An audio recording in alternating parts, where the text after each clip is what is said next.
Hepatitis foundation of Tripura 22 বছর ধরে ত্রিপুরায় বিভিন্ন কাজ করে আসছে। সপ্তম হেপাটাইটিস ফাউন্ডেশন অব ত্রিপুরার লিভারকন ও পঞ্চম পদ্মা গঙ্গা গোমতী ইন্টারন্যাশনাল লিভার সম্মেলন হবে এই বছর। চলতি মাসের 7 তারিখ থেকে 9 তারিখ পর্যন্ত চলবে এই সম্মেলন। হাঁপানি আন্তর্জাতিক মেলা প্রাঙ্গণের কনফারেন্স হলে হবে এই 3 দিন ব্যাপী সম্মেলন। বৃহস্পতিবার রাজধানীর ইন্দ্রনগর হেপাটাইটিস ফাউন্ডেশনের কনফারেন্স হলে সাংবাদিক সম্মেলনে একথা জানান প্রতিষ্ঠানের সভাপতি ডক্টর প্রদীপ ভৌমিক। 7 জন পর্যটন মন্ত্রী সুশান্ত চৌধুরীর হাত ধরে এর সূচনা হবে। উপস্থিত থাকবেন স্বাস্থ্য সচিব কিরণ গিত্তে সহ অন্যান্যরা। ডক্টর প্রদীপ ভৌমিক জানান, সম্মেলনে ভারতবর্ষের বিভিন্ন জায়গা থেকে বিশিষ্ট চিকিৎসক আসবেন। পাশাপাশি পার্শ্ববর্তী দেশ নেপাল ও বাংলাদেশ থেকেও ডাক্তার আসবেন এই ইন্টারন্যাশনাল কনফারেন্সে। এদিন সাংবাদিক সম্মেলনে ডাক্তার প্রদীপ ভৌমিক জানান, লিভার রোগকে বিভিন্নভাবে দেখার প্রয়োজন এসে গেছে।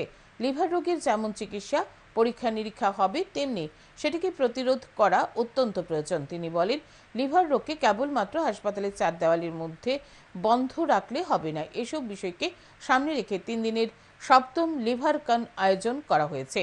2011 সাল থেকে 1 বছর পর পর এই আন্তর্জাতিক সম্মেলনের আয়োজন করা হচ্ছে।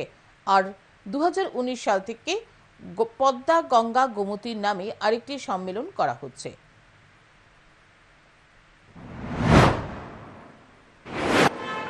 হেপাটাইটিস ফাউন্ডেশন অফ ত্রিপুরা গত 22 বছর ধরে এই রাজ্যের বুকে বিভিন্ন ধরনের কাজকর্ম করে আসছে। বিশেষ করে বিজ্ঞান এবং সামাজিক ক্ষেত্রকে মিলিয়ে সায়েন্স ফর সোসাইটি কনসেপ্টকে সামনে রেখে আমরা বিভিন্ন কাজকর্ম করছি।